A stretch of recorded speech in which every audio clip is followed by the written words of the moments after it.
IVM. Pakistan, a country where a lot of things happen all the time, but nothing ever really changes. It's also a country that is difficult to ignore or wall off at the best of times. The constant political and security turmoil can make you feel like you're running around in circles. But this is a circus we need to keep a track of. Who better to do that with than my guest today, Dr. Christine Fair. On this episode of the Pragati Podcast, Dr. Fair takes us on a wonderfully irreverent trip around the recent events and developments in Pakistan.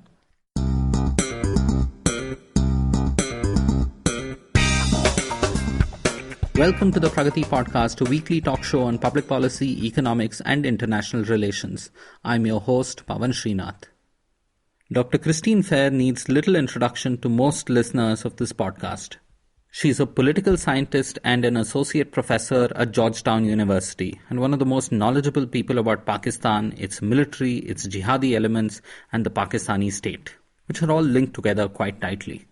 Dr. Fair also has native fluency in Urdu, which you will see sprinkled across the show, and you'll quickly realize that my own understanding of Urdu is quite poor. I managed to record this episode with her on the sidelines of the Bangalore Literature Festival earlier this year in 2019. We faced a lot of sound issues while recording and faced many loud interruptions and stray noises. So my apologies in advance for the bad sound quality in a few places and a few awkward edits from when we were interrupted. We'll start our conversation with Dr. Fair after a short break. Hey everybody, welcome to another amazing week on the IVM Podcast Network. If you're not following us on social media, you know what? I'm tired of asking you to follow us. This time I expect you to follow us. Please make sure you follow us. If you're not following us, I'm not going to talk to you anymore. Seriously, I'm sure many of you would like that, but that's the only threat I have. We'd also like to thank our sponsors of the network this week. Thank you, Storytel. Thank you, Intel. We're really grateful for your support. On Advertising is Dead, Varun is joined by none other than Ranveer Alabadia, better known as Beer Biceps in the digital space, also the host of our short-lived podcast, Hustle Science. On Paisa Vaisa, Anupam is joined by Ashutosh Shrotriya, business head at Religare Insurance Company. They talk about health insurance and how to choose a good insurance plan. On the Empowering series, Zarina is joined by Ambar Qureshi, founder of the Plum Tree and former plus-size model. They talk about body positivity, self-belief, and the idea behind starting her own clothing venture. On Paperback, Rachita and Satyajit talk to Gyan Nagpal, the author of the Future Ready organization. They discuss the new strategies that can make every element of an organization productive and how we can break the hierarchical structures within. On Heel and Hearty, Rachna is joined by two working professionals, Navaneel Kaur and Manvi Pathak, who talk about how to maintain a work-life balance and a healthy lifestyle. On our Kannada podcast, Thale Harate, Rohit Shenoy sits down with Ganesh Chakravarti and Pavan Srinath to talk about primary education in India and Karnataka. This week on Edges and Sledges, Ashwin, Varun and DJ talk about the India versus Bangladesh first day night test at Eden Gardens. On Golgappa with Trupti Khamkar, Trupti is joined by Indrajit More, content creator at Bhadipa and Bhatupa, who gives tricks and tips to travel on a shoestring budget. On the Filter Coffee podcast, Karthik is joined by angel investor, business and strategist Lloyd Matthias. Lloyd talks about the technological entrepreneurship space in India, things to look for potential investments, and how brands should be transparent with their communications in order to create a strong identity. On Mr. and Mrs. Binge Watch, Janice and Anirudh talk about the highly rated show this year, Succession. On 9XM Soundcast, Eva is in conversation with Bollywood singer Palak Muchal. She has lent her voice to movies like MS Dhoni, Ashiki 2 and Prem Ratan Dhan Payo. And with that, let's get you on with your show. Hi, Dr. Fair. Welcome to the Pragati Podcast. It's an absolute pleasure to have you here on the sidelines of the Bangalore Literature Festival. It's a pleasure to be here. Thank you. Both at the podcast and at the festival. So I wanted to talk to you today about sort of the Imran Khan era of Pakistan. But even when I'm thinking about that, I don't know whether if it's Imran Khan defining the latest act or is this General Bajwa Act 2, since Imran Khan became the Prime Minister last August.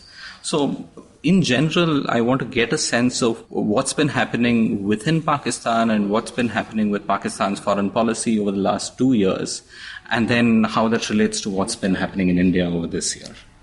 So, my position on this is pretty well known. Imran Khan, he is like every other civilian, a Kutpali of the army. He is a puppet. He's probably more of a puppet than previous because he simply is incompetent as a politician. His base is mercurial, and it took a lot of work to rig the elections to produce this outcome, right? So he's very much the cocaine snorting face of the army, married to a woman who keeps gins. Okay. You know this, right? You know that his wife keeps gins. Gin as in DJIN? As in genies, yeah. Okay. She keeps gins. He's married to this lunatic, so-called spiritual woman. You'll never see her without her burqa. And she claims that she keeps and feeds 2 gins. Wow. Right? So, I mean, people like to talk about President Trump and how wacky he is, and he truly is. But I think the Khans, the gin-keeping household, is even more remarkable, right? So when you sort of think about the insanity of this household, right, you kind of get a better appreciation. So there is a bunch of fascinating stuff, though, that's taking place in Pakistan. So a number of years ago when Bajwa was first appointed or anointed, I wrote an assessment of who he is and why he's important. And at that time, there were these really important rumors floating around that he was an Ahmadi. And I wrote this in my assessment. And the reviewer said, you have to take that out. It's rumors. And I said, no, this stuff doesn't just get floated around without consequence. This is going to come back. I lost the fight with the reviewer. They insisted that I not include it, but history has borne me out because when he had himself extended, right, and the paperwork for his extension, if I understand it correctly, I was just in Afghanistan where I was meeting with some Pakistani politicians that were there as well for the conference. They said that the paperwork for his extension hadn't actually, it wasn't pakka yet. Okay. So there was, it had been announced, but it wasn't, khatam ho gaya nahi. So what they are doing, Fazlur Rahman, who is the surviving leader of one of what was previously 2 strands of the JUI, the JUIF, they are essentially turning their opposition to the extension into a religious matter. So they've been taking out this protest on the Khatam al-Nawabit, right, the finality of the Prophet, saying that we have an army chief that doesn't recognize the finality of the Prophet. Okay. And they are using this to bring down both Imran Khan as well as Bajwa. So the latest round of protests that we are seeing against the Imran Khan government are not yet another set that has been sort of sponsored by the military? No, this is not sponsored by the military. So this is a brave new world now. Well, you get these brave new worlds, and then these brave new worlds that get co-opted, right? Right. So here's what's is that what happened with Imran Khan's party? Oh dear. Or was it from the get-go a handmaiden of the Pakistani military? So no. I mean, from the get-go, I think that's a different issue. He was a sui generis politician. But the thing is, he never had enough votes to win on his own without a coalition. Right. And for years he said, and I think going back and looking at old tapes of him, he actually said, if I can't win on my own, I go in as a coalition, I will be a puppet of the army. He said this, and he said this like 20 years ago. So Imran 20 years ago is exactly predicting Imran of today. He could have been prime minister much earlier if he had been willing to play these games. So 2008, 2009, when the army was really going at Zardari. Right. And they were able to get rid of the prime minister by bringing these old Swiss cases. Right. He had to swap. This is not too long after Musharraf sort of lets go of power. Correct. Right. So he could have brought the whole PPP thing down then. Right. But he chose not to. For that matter, Nawaz Sharif could have brought the whole government down, showing that Nawaz Sharif had matured and was sort of a good signal of the Nawaz Sharif that would eventually emerge, because he could have brought the government down too. He could have played ball with the army. So there were several of these opportunities where the PPP government was really shaken and he didn't play ball. So he finally plays ball, right? And it took a lot of effort, just as he had 20 years ago predicted, to get him into a place where he could be prime minister. And just as he had correctly predicted, he is very much a puppet of the army. So I always find it interesting that in India, whenever there's a change of prime ministers, Indians are just so looking for something that will change.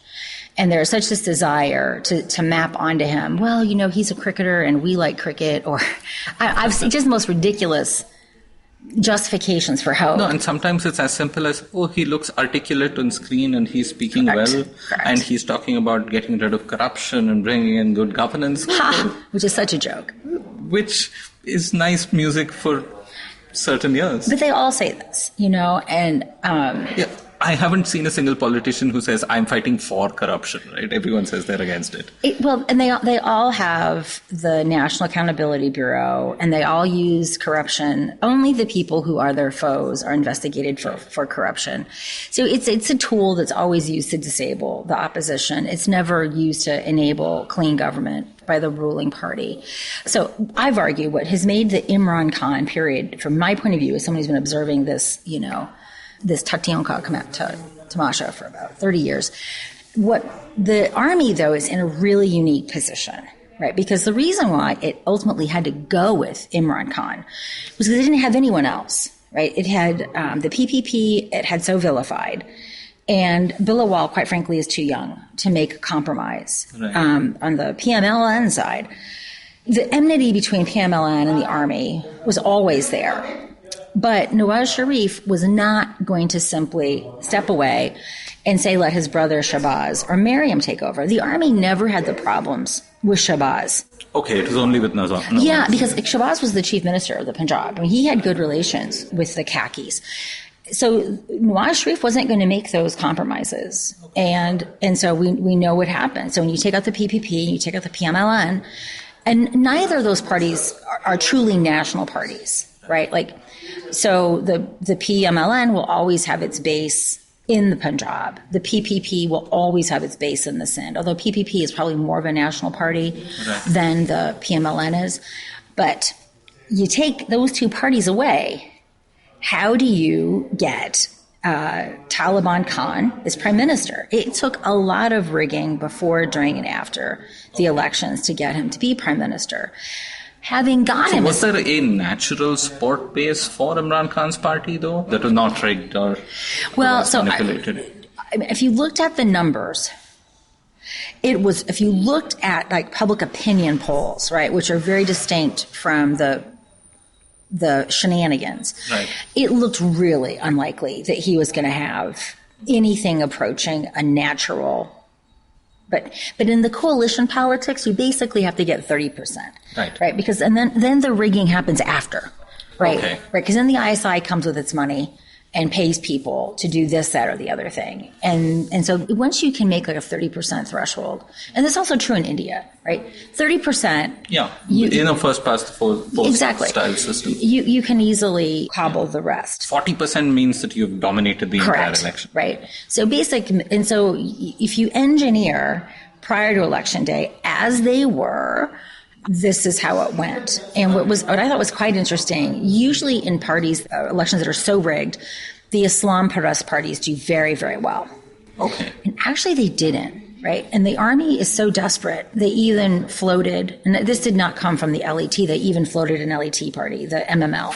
Okay. Right, the Milli Muslim League. Nothing good could come from that, from the LET's point of view, because they were not going to do well. And then how do you explain doing so poorly? But the party that actually did well, which in some ways also presages some of this difficulty around the Khatame Nawabit, was in fact these Barelvis, who are obsessed with blasphemy. Which brings us to another strain in where we are in Pakistan, is this whole thing about this poor Christian woman that was accused of blasphemy and then found to not be accused of blasphemy, and letting her leave the country. So Imran Khan is under a lot of pressure to let her leave. Right? She can't stay in Pakistan. She's going to get killed. If he does that, the Barelvis are going to just lose their tati, and all hell is going to break loose. And they were the conglomeration of Islamist parties that for the first time did better than the traditional JUI or Jamaat Islami. So then you have all this, and between 2016-18, you also had the rise of sort of the Pashtun movements. Well, okay, yeah. So this is the other problem that they're facing. So you have these empowered Barelvis over this blasphemy issue and this poor Christian woman. And you have the Khatame Nawabit that's coming at them from the Deo Bundis over Bajwa, but that's really what they're using to punish Bajwa for this extension. Okay. And so they're either asking for Imran Khan to go or for Bajwa to go. Then you have this issue also layered on top, right? And the Pashtun population is now dispersed across much of Pakistan. There's a large population in Karachi. Karachi has now more Pashtuns than Peshawar does. Wow. Well, partly it's a factor of size. Right. Peshawar is a Pashtun city, but it's a small city. Karachi is a huge city, and everyone and their uncle lives there. And ironically, drones never displaced Pashtuns. All the crap that people said about drones, people were never displaced by drones. So that just belies the lie of the drone terror campaign. When Pashtuns have been displaced, it's been because of vicious Pak mill operations. So as a consequence of the operations in North and South Waziristan, Pashtuns have simply fled. Right. And so where do they go? They go to places like Karachi because wherever they can find a job. Well, right. Where are the jobs? Right. I mean, Pashtuns are known for the trucking mafia.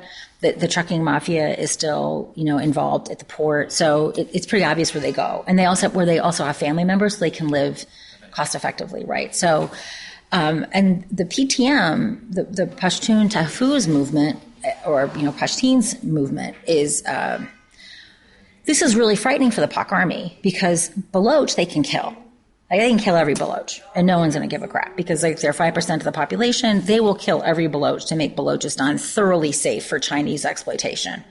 And in fact, that's already happened, right? They've moved in the CPEC grand scheme of colonization. The roads are more or less built, and now they've moved directly to resource exploitation, so they can put the resources on the roads and take them. And Gwadar is now fully operational, or at least partially operational. Well, so Gwadar, people misunderstand Gwadar Port. Gwadar Port was never really meant to be a cost-effective port. This is always about a strategic port for China, because Karachi Port still has unused access. Okay. Right? The only reason you'd want a new port, if it were just for commercial reasons, is when one other port was not. Right. But much of CPEC can be seen only through a Chinese strategic lens. Oh yeah, there's nothing. I call CPEC colonizing Pakistan to enrich China. Right. Pakistan is now ever more becoming a colony of China. I mean, part of CPEC that no one ever talks about is. Pakistan, like India, has a lot of problems with agricultural water in the sense that there's not enough of it. Right. And the Chinese are growing Chinese crops, things that Chinese eat, on Pakistani soil using Pakistani water. Wow. Right? I mean, it's just thoroughly a colony. And now they're extracting these resources from Pakistan is, especially Balochistan, is really quite endowed with natural resources. And now that the roads are built, it's time to get that stuff out. And where's it going? It's not going to market, right? It's going to China. So going back to the Pashtun movement, the other thing with the Pashtuns, not only are they more distributed, they are also more represented in the army than Punjabis are. Okay. Right? People think the Punjabis are about where they should be with respect to population distribution. Right. They're perhaps overrepresented in the Indian army as opposed to the Pakistani army, right? By proportion of population. Yeah, so in the Pakistan case, there's some indigeneity with this puzzle because the Punjabis and the Pashtuns, let's say Punjab and KPK have the best educational systems. It's also where historically there have been a lot of military infrastructure. Right. And it's also where most of the population lives. Right? And is there a colonial hangover as well? The martial race theory and all that nonsense? Of course. And I hear many Sikhs in the U.S. say this martial race nonsense lives. When I meet Sikhs in the U.S. Army and they're explaining to their to their Gora or whatever African American counterparts what a Sikh is, they'll say, well, we're a martial race. And I just cringe. I'm like, that's like totally racist and that's not really a thing. But it's become so much a part of the Sikh self-identity. Yeah. We're a martial race. We're this, that, and the other. They've completely taken that on in many ways. And the Khalsa and others lend themselves to this far more easily. Oh, of course. Oh, absolutely. What came first, the chicken or the egg? The martial race or the Khalsa believing it was a martial race? I mean, so what we're seeing now with the PTM movement en masse is actually what what I had seen 10 years ago when I was talking to Pashtuns about this. Because what Pashtuns were saying to me then, but which no one wanted to hear because a man hadn't said it, was that, look, we're caught between everything. The Taliban come here. They do all sorts of terrible things. Our options are the drones or the big army. When the big army comes, they don't kill the terrorists. They kill innocent Pashtuns. And they're doing this to tell the Americans, oh, look, we're killing terrorists, so that they can continue getting money from the United States. Right?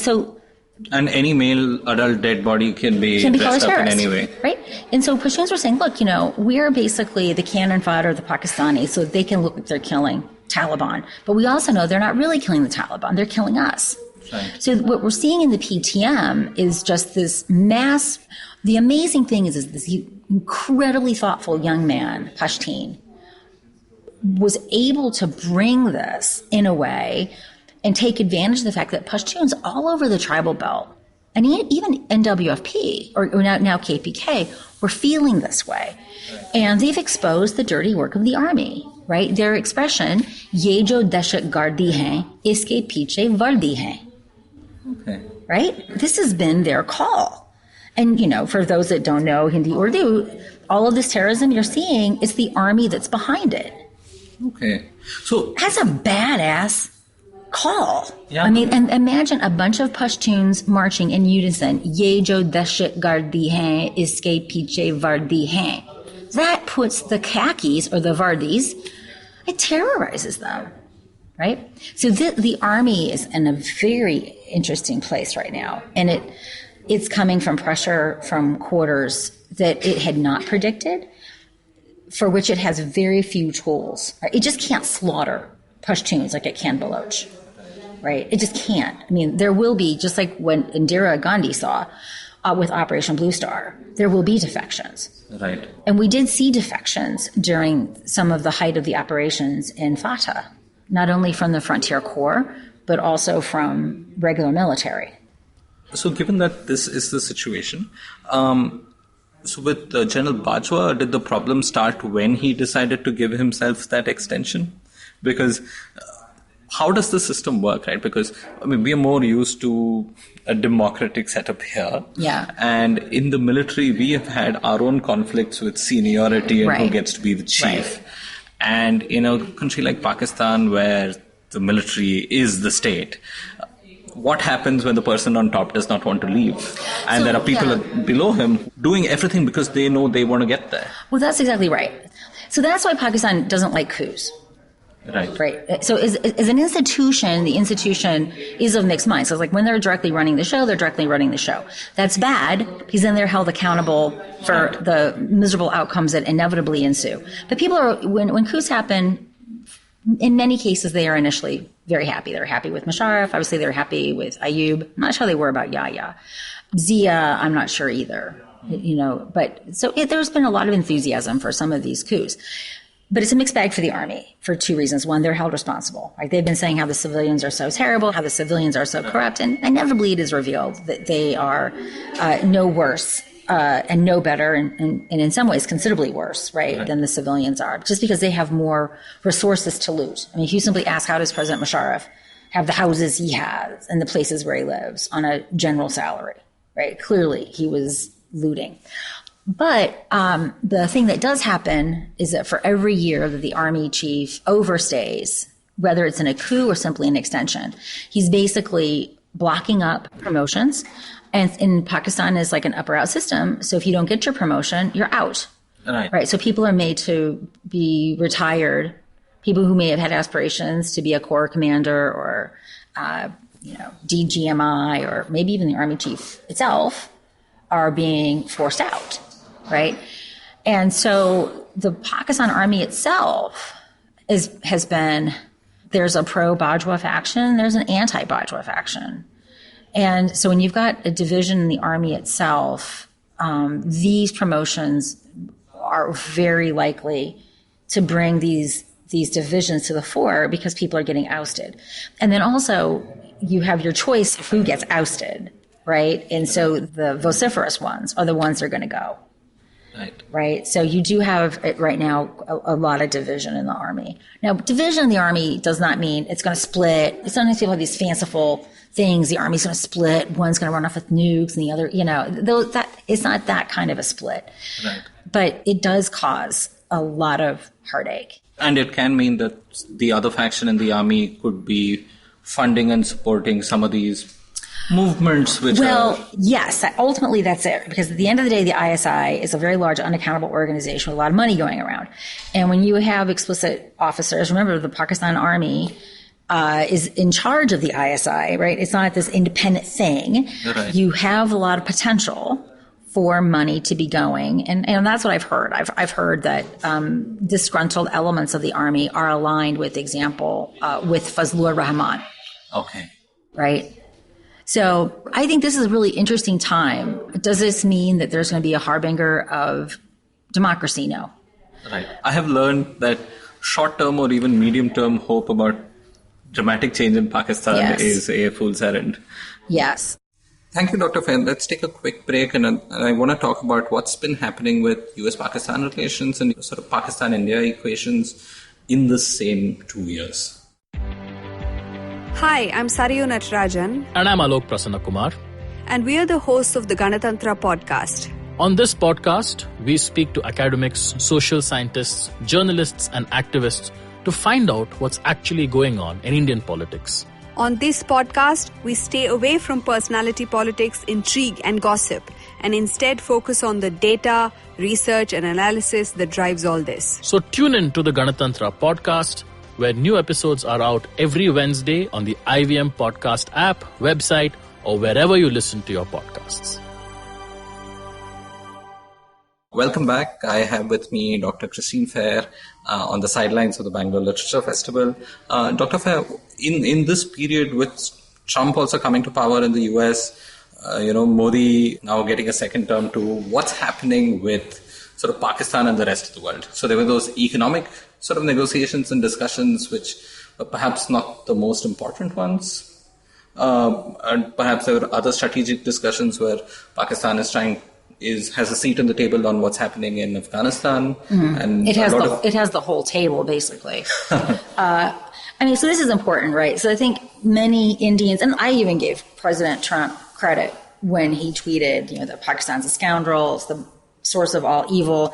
We're not going to be giving it. There was jubilation in India that finally, this new president, for all his flaws, he's recognizing this. My take of it was, you give a monkey a keyboard with the letters I and T, a monkey's going to write IT, President Trump is going to write TIT. But in any event, we're both going to celebrate that the monkey typed a word. And so I was waiting for the tweet state to be rolled back by the deep state, right? Because the deep state actually understands the problem. He wants out of Afghanistan by 2020.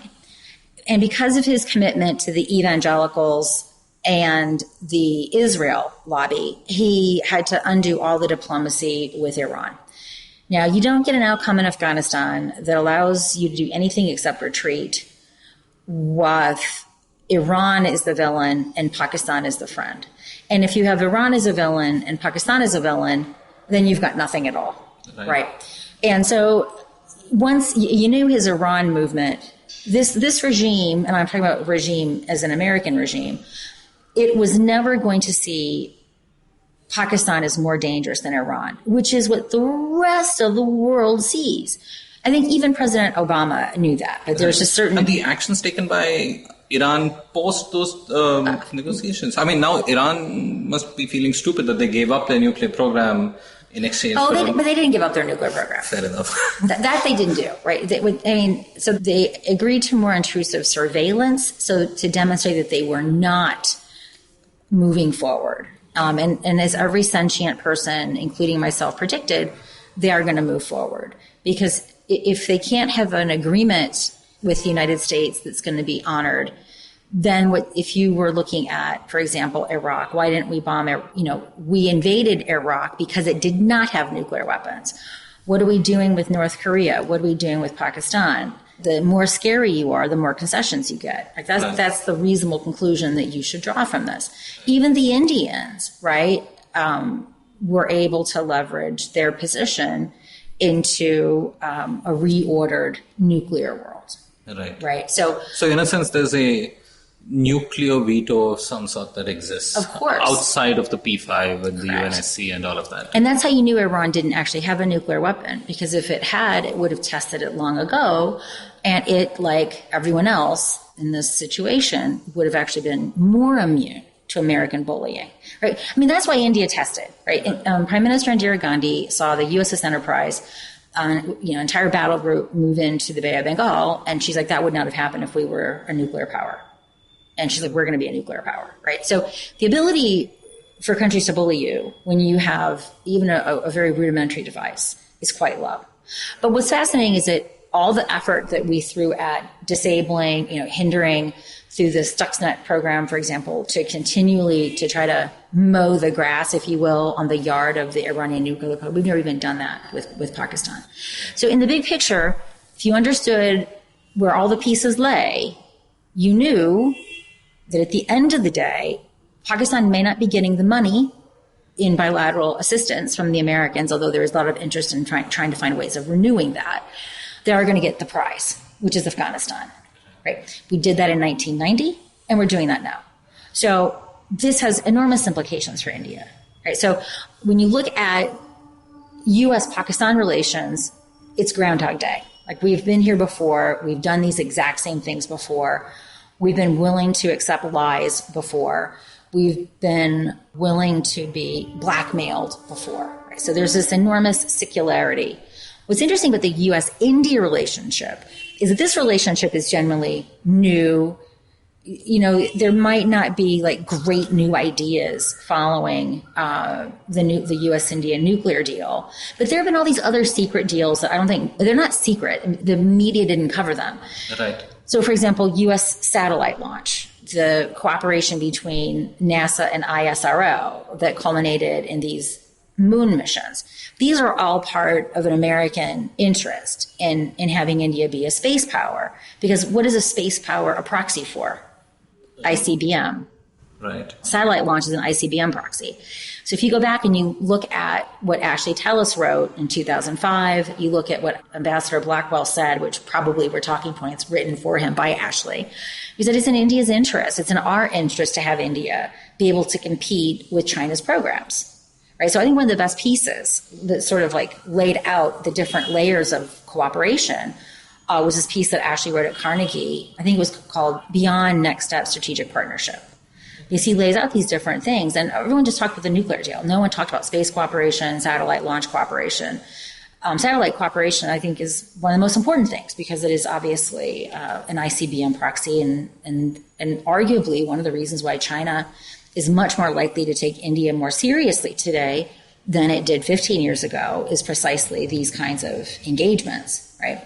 So it's funny that the U.S.-India relations continue to evolve, albeit the pace of that evolution, it changes over time.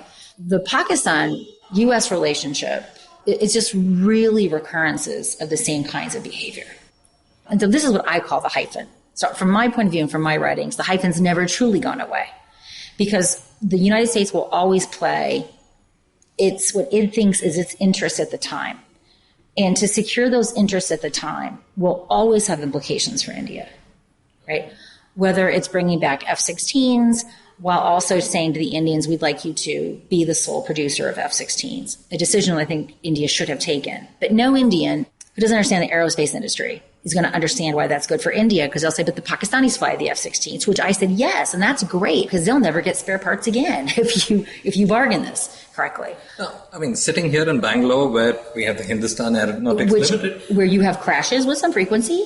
And we get the idea that whatever aerospace industry exists in India exists in this city. Yes. And we know even now how small it is. Yes. And the idea that you can not just make F-16s with the entire supply chains, everything that leads up to it, the number of jobs it creates, the kind of economic impact is immense. Absolutely. And it's more visible in Bangalore than anywhere else, the potential for something like this. Opposition to it, I never understood. And, and people would say, oh, you're just a spokesperson for whoever makes F-16s, Boeing or whatever. And the reason India makes headlines for largest amount of weapons import in the world, it's because we don't make any. Correct. We can't make anything. That's right. Home. And in fact, global powers are exporters. Right. And so I've tried to explain this countless times. It's like, it's not a sign of prestige that you're importing weapons. The fact that India does not have a military-industrial complex of even any size is problematic. Absolutely. As problematic as the Milbus is. Yeah. Every large country needs it. Well, you do need it. And especially given the amount of conflict and threats around periphery. You absolutely need it. I mean, you have to be able to produce your own weapons in a conflict. You cannot be dependent upon it. What if the world is so friggin' terrified of your conflict that they put you on an embargo? Which has happened before. Right? My country has put both countries on embargoes. Like in 1965 war, both were embargoed. It affected Pakistan more than India, but it happened. So, this idea that India doesn't have a military-industrial complex, that it is an arms importer. And the other thing that I find really curious, back in my former life when I was at RAND, I worked on Air Force logistics. India, for reasons that are understandable, does have this fear of being dependent upon a sole source supplier. Right. To which I say, be your own supplier. But your base is not adequate for that. But so what India has done instead is it's proliferated massively every single platform into different seemingly redundant systems. But that does nothing for India except rise costs. Because every platform, like for example, if you have, how many aircraft do you have that nominally fit some kind of multi-role medium-range combat aircraft? Virtually all of your aircraft that are fixed wing can be described in that way. Every single one of those aircraft has to have its own logistical supply. Every single one. And so when you look at your budget is consumed by personnel costs because you've got this enormous military that no one wants to downsize because of political constraints. And so, but then on top of these enormous personnel costs, you have these enormous pension costs. That's what I mean by personnel. The Indian government does not think that pension costs are personal costs. No, yeah, but I do. Ridiculous. But I do. So, the Pakistanis made a clever move to take that out of personnel at all. They moved the pensions to the civilian part of the budget. Which India did in, I think, the 90s or earlier because they wanted to show that they stuck to the OECD standard of 2.1%. Exactly. But no, these are personnel costs. Right. Every person you recruit, you have to retire. Yeah, and there's a lifetime cost of every soldier we hire. It's a womb to tomb organization, and you have, no one describes India this way because Pakistan is usually the one described. But if you go to the cantonments are always cleaner. They're much more orderly run. They have better amenities, right? It's very similar to Pakistan. The only difference is that your generals do not have access to such corruption. Like your generals retire as generals, right? They're not retiring as kings. But in terms of the day-to-day life amenities, better schools for families, for children, those are certainly there. And then the public pays for them. And then, of course, the public frequently doesn't have those kinds of amenities. And it's funny because in the U.S., it's quite different. So my brothers are in the Army, right? And I've done a lot of work with the U.S. military. Our bases are crap, right? Okay. And if you go to a Marine... And they're in the middle of nowhere. And they're in the middle of nowhere where no one wants to live. Marine bases are, I don't know even where to begin. They're horrible. See, the housing, so everything in the private sector is better than what's on a base. Right. So for us, we recognize being in the military is not only a hardship because you might be deployed to shoot and be shot at. It's also a hardship because you're constantly engaging what they call permanent changes of station, going to one shithole to another shithole. Right. So as an American, it's always interesting to go to countries where the military lives in better places. Right. And that's probably an artifact of colonial. And we did a very rough estimation a while ago of the land assets the Indian military has just in the city of Bangalore. Yes. And it runs into the tens of billions of dollars. Yes. If not more. I'm getting one order of magnitude wrong. Because the opportunity cost of that land, if it went to, say, a startup or, right, in the U.S., that's why they don't So I think India needs to have a different conversation on whether they need to start relocating their cantonments so that they can, one, start creating new cities and decongest the existing cities. Well, so that's a very, very problematic conversation. But it's a hugely important conversation because because the current footprint reflects this colonial desire to control populations, right? That's why they're here, right? Now, in the U.S., we love it when bases open in the middle of nowhere, because even though they are middles of nowhere, they are going to bring jobs to places that never previously had jobs, right? So we're actually this opposite problem. We're trying to close down some of our infrastructure consistent with our forced reorganization.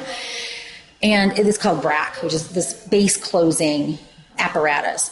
And the first thing that happens when a base gets targeted for closure through BRAC, the senators and the congressperson representing that jurisdiction go batshit crazy, because they know if that base closes, all that economic activity evaporates. And then where will those taxpayers go? And then the trickle down, like they're not living there, they're not earning, they're not paying taxes, the tax base of the state erodes, and they will flee to the next available city. Right? And what will essentially leave in its place is a ghost land. Right? So India has this opportunity to do just the opposite. Right. Where we are desperately not able to meet our urbanization needs. Yes, exactly. We don't have enough infrastructure. And this is one opportunity for the state to actually create new cities instead of whatever others. And they would arguably be safer. Right. Because the nice thing about having a green field out, moving such and such, to div headquarters or brigade headquarters, is that the advantage of a green field is that you can build which is the infrastructure I look at. That's why when the U.S. Embassy relocates in a city, they go way the hell out, right? Because they can design the security perimeters and the system of perimeters to make it. And so the same thing would happen here. And then think about the jobs that would create. And so what you would essentially be doing is that you could even over time imagine slowly restructuring your force, because what will happen is that your official force downsizes. You have these private sector contractors who do not have a lifetime of pension. They do all the perimeter securitization. Okay. So if you were to think about a new city design, you could imagine an entirely different business model, because right now it's active duty that does all of the security. And all that active duty has an entire family that's being supported through this whole separate system, including the retirement pension. But by moving that to private contractors, you save so much money and you create new jobs. And I think the number of lost opportunities in India sort of never seem to end on some of these things. But there's probably all kinds of reasons that we don't see, right? I'm sure there's politicians who... No, and right now, this will be seen as a move against the Indian Army, and that there is no environment currently. There never is for any army, but India had the pensions debate not too long ago. And then also, what was it? The one salary debate. Yeah, the one rank, one pension debate. Pension. But now the pensions alone are 100,000 crores a year. But I don't view this as an anti-Indian army argument. This is also an opportunity. When you have to constantly reform an old infrastructure, you can never get rid of the old infrastructure. This is actually an opportunity to build infrastructure that's new, that's more technologically sophisticated, that's more green, right? That's actually more secure, and actually physically, in terms of the layout, more convenient for everyone. Right? So I don't view it as an anti-army move. I mean, these are, if you're truly thinking about having smart cities, decoupling, actually every state should do this. Right. And it's actually pro-army if you have fewer soldiers, but you have more money to buy them socks and boots. Further to this, what's been happening with Pakistan, where we've had Pulwama attack and then the Indian response, and now more recently the abrogation of Article 370, and we're seeing some stray news. Recently there was a GeoTV article about two Manipuri residents in London, I think, declaring Manipuri independence. And the fact that the first news you hear from is GeoTV makes this sound funny. So some of this seems like... So the Pakistanis are all engaging in all kinds of shenanigans abroad. Right. And some of them might be frivolous, but maybe there are certain things which should be dangerous as well. Oh, no. The thing that I've been studying the most for the last many, many years is the Khalistanis. Like the ISI, they have been behind these Khalistanis in Canada, the United Kingdom. I'm not so sure. I haven't heard this so much in the U.S., but certainly in Canada and in the U.K., it's a big problem. And I've been studying the Khalistanis forever. That was my dissertation. The Khalistanis never went away in the diaspora. But what I've also observed in these Kashmir protests is that we've seen the coming together of Kashmiris and Khalistanis. Okay. Yeah, so when you see the attack, for example, on the Indian High Commission in the UK, that was done jointly by Sikhs as well as Kashmiris. So that you do see a lot of this, and the ISI invests pretty heavily in influence operations. So, and are they gaining more traction of late? So I can say, for as long as I've been in DC, and I moved to DC in 2004. When I was at the U.S. Institute of Peace, we were not pro-Pakistan. With the idea that we were pro this, that, or the other thing was absurd. USIP people who will speak with, off the record, without attribution, will say we are pro-Pakistan. Okay. And under the leadership of Moeed Yusuf, who has recently taken a job, a very senior position on Imran Khan's cabinet, every congressional testimony he ever did was defending Pakistan. And of course, this was done on the U.S. taxpayers' dime. So for the last 10 years, I've been howling about this man is an influence operation. And just about every think tank in D.C. has someone who is, now let's be really clear about what an influence operation is. It doesn't mean you're a spy. Okay. Right? That's the first thing. I think many people think when you hear someone talking like this that I'm accusing them of espionage. That's a very different thing. An influence operation is actually much more subtle. It's more like co-optation, right? It's not even necessarily sponsoring. Well, so it's an implicit, it can be an explicit quid pro quo. Okay. Or it can be an implicit quid pro quo. Right. But it is basically how it works. I mean, if you are a person who's writing to a funder and you're working on South Asia peace, right, whether, like, for example, like the Stimson's South Asia program, which works on nuclear security, or George Perkovich and Toby Dalton's, George Perkovich is at Carnegie, and Toby, I think he's at it's Stimson. When you write these grants, you promise the grant, we have access to both countries, right? I mean, I've played this game. I've seen this game. I know some other funders, right? I know someone who actually yanked funding because they realized that he couldn't do what he said he was doing. So they promise that they have this access. But once you promise to have this access, you have to then have the access, right? And so the Pakistanis, sometime around 2011, really changed their policy and who they were going to give a visa to. And I know this because I was one of the first victims of it. They were very clear that we're not going to give visas to people who criticize us. I was always seen as you're an equal opportunity cynic. You criticize India, you criticize us, you criticize Afghanistan, you criticize the United States, Bangladesh. You are not in anyone's pocket, right? As long as I wasn't in someone's pocket, they were happy having an unbiased person speaking on these issues. 2011, they decided, screw this. We're going to go with a China model, which is if you criticize us, no visa for you. And so what triggered this? What triggered it, I think, was a lot of things. There were a bunch of things that triggered it. One was the Raymond Davis fiasco in February of 2011, right? The Osama bin Laden raid. Right. Then the Salhalla debacle. And what they had discovered is that we were able to get Osama bin Laden because many visas had been issued. Right? So there was this huge scaling back of the issue of visas more generally, but so it just triggered a rethink, right? And all visas became subject to considerable scrutiny. Like they realized that archaeologists were not archaeologists, right? And Pakistan had a very important archaeology program, and so that was a very good way. And if you look at where the archaeology digs were. And if I have read my stories properly, mountaineers were rarely mountaineers a lot of the time, right? So look, if I were running covert ops, I'd want mountaineers to not be mountaineers, right? Makes sense. Right? And this is why Hussein Haqqani was viewed as a traitor, because he gave visas to people that helped catch bin Laden. And I'm like, okay, he's only a traitor if you think bin Laden should not have been caught, right? Okay. So I was one of the first victims of this new policy, and in fact, they were very angry because they had, quote, given me a lot of access, and I don't play their games. So going back to these influence ops, it's not that you're necessarily a spy. It is necessarily, though, that you know that if you criticize this place, you will not get a visa. Right. Right.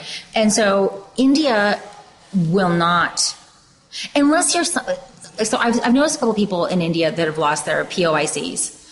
Obviously, Taseer lost his.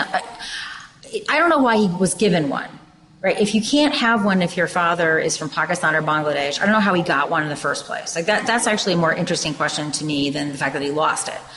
And then whether or not there should be that thing I feel bad for a mother who was a single mother, had a deadbeat dad, and she's raising a son born in India and raised in India, and now though his biological father, whoever he is dead, and he doesn't matter.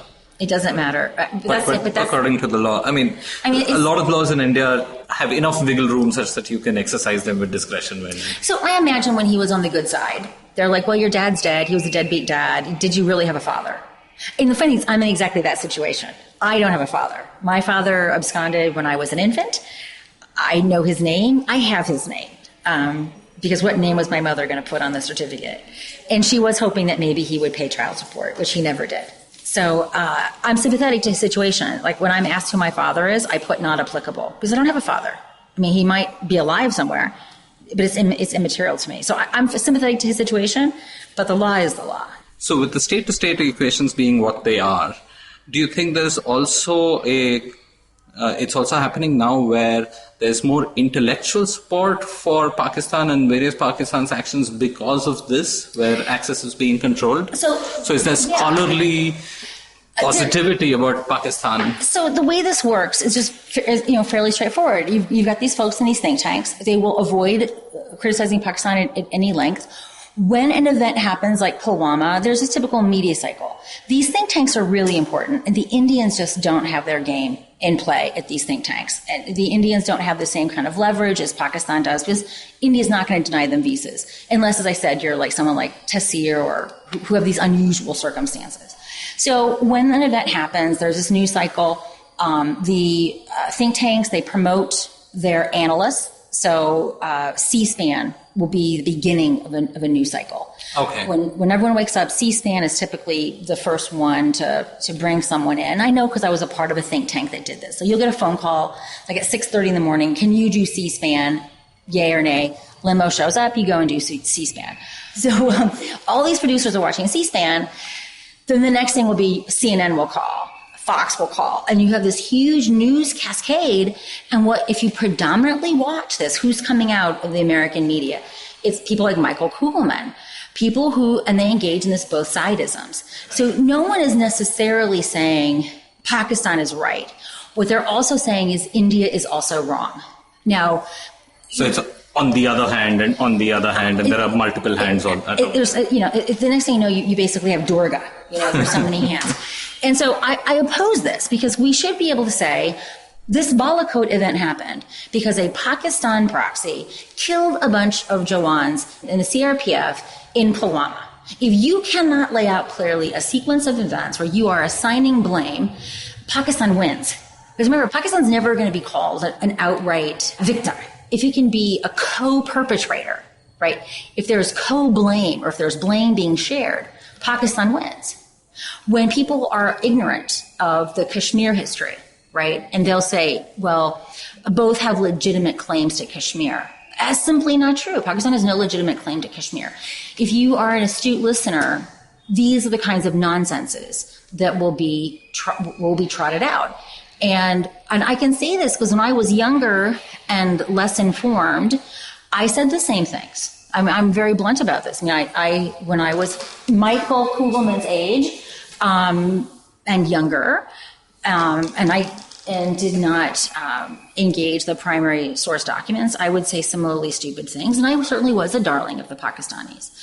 The dumber you are, the higher the chance are that you are going to be, and I don't mean dumb intellectually, I mean the less informed you are, the greater they have an opportunity to shape your thinking. It's just that I'm a natural cynic. So you can't really play those games with me for too long, but they did when they had the opportunity.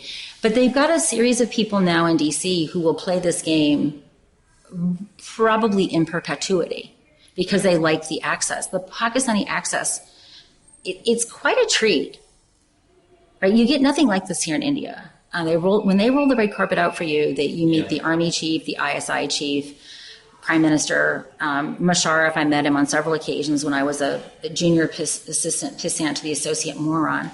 You'll never get that in India, right? And so then when you think about it in aggregate, who would people rather piss off, right? I'm not getting anything from India anyways, but I will lose all of this access to Pakistan. So it's not even... So there is not even like and direct. This is always there, right? There is this there. polished PR face that Pakistan makes... is able to push out in various places. And it's Imran Khan has an op-ed in the NY Times. Oh, dear Lord. Absolutely. And where is the Indian counterpart op-ed? No, that's a really good example. It'll probably come 4 weeks late. Probably. But also Pakistan really had this enormous advantage of having Moeed Yusuf at USIP. Right. He was an enormous asset. He was a vice president of the organization. That organization was minting money through USAID, which it could only spend if it had access. Once you understand how the funding game works, NGOs are not making money, spending money here, right? If you're into what they'll call countering violent extremism, that's where all the money goes, is in Pakistan. Right? And for you to be able to get those funds, you have to be able to execute those funds. And executing those funds means that you have to have access to Pakistan, and that requires a visa. So people will get, and they have been, in fact, Michael Crapon and Andrew Wilder wrote a letter to my president of my employer asking him to shut me up. Wow. And when my employer did not immediately respond, they continued to demand a response. They called my dean, and one of them called my dean, and my dean said, if you think she slandered you, why don't you sue her? And they actually said, our legal counsel doesn't believe we have a case to sue. But they want to do something anyway. Right. So what they want to do, and this is not only sexist, like two old white men appealing to another white man to make a junior female colleague shut up. This is very chilling on speech. So going to your point, in the United States, this has become the biggest way of shutting up people who inconvenience you is by going to the employer.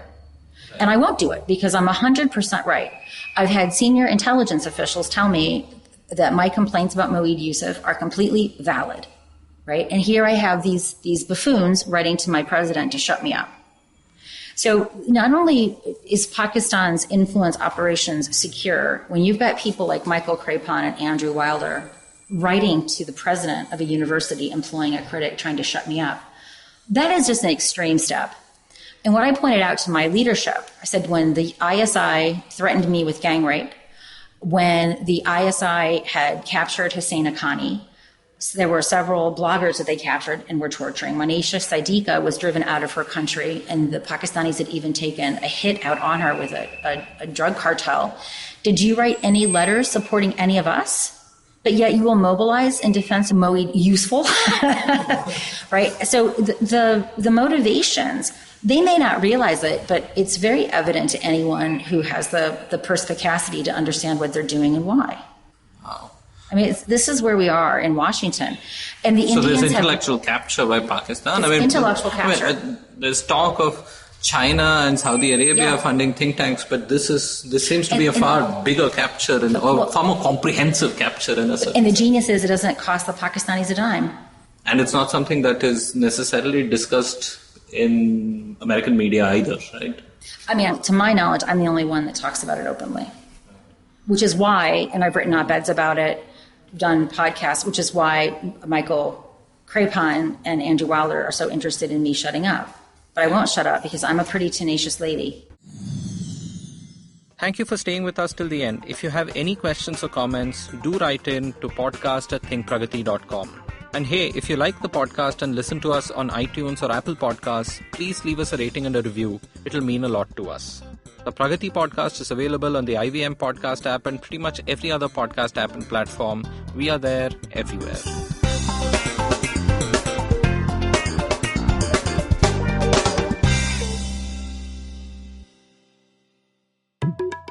नमस्ते, मैं हूँ सौरभ चंद्रा और मैं प्रणय कोटस्थाने। जब महफिल खत्म होते होते दरवाजे के बाहर पुलिया के ऊपर हम दुनिया भर की जटिल समस्याओं को सॉल्व करने में लग जाते हैं तो हो जाती है पुलियाबाजी। अब आजकल के अपार्टमेंट वालों ने तो कभी पुलिया देखी नहीं होगी, पर आप फीलिंग तो समझ ही सकते हैं। तो आइए शामिल हो जाइए हमारी पुलियाबाजी में। जहां प्रणय और मैं एक से एक इंटरेस्टिंग टॉपिक्स की तह तक जाएंगे। Artificial intelligence, bitcoin, Pakistan, medical education, currency crisis, कभी हम दोनों के साथ और अक्सर स्पेशल एक्सपर्ट गेस्ट की कंपनी में। सुनिए हमें IVM की वेबसाइट, ऐप या अपने फेवरेट पॉडकास्टिंग प्लेटफॉर्म पर हर दूसरे हफ्ते।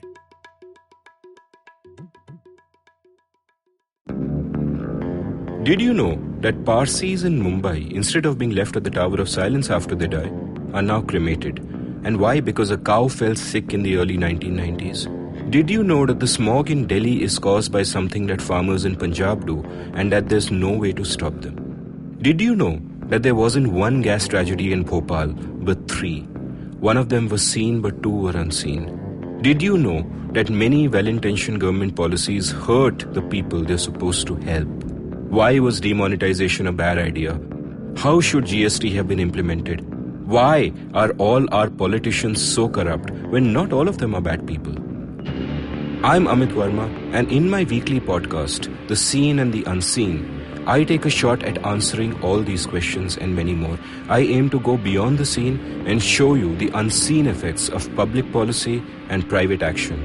I speak to experts on economics, political philosophy, cognitive neuroscience, and constitutional law so that the insights can blow not only my mind, but also yours. The Seen and the Unseen releases every Monday. So do check out the archives and follow the show at seenunseen.in. You can also subscribe to The Seen and the Unseen on whatever podcast app you happen to prefer.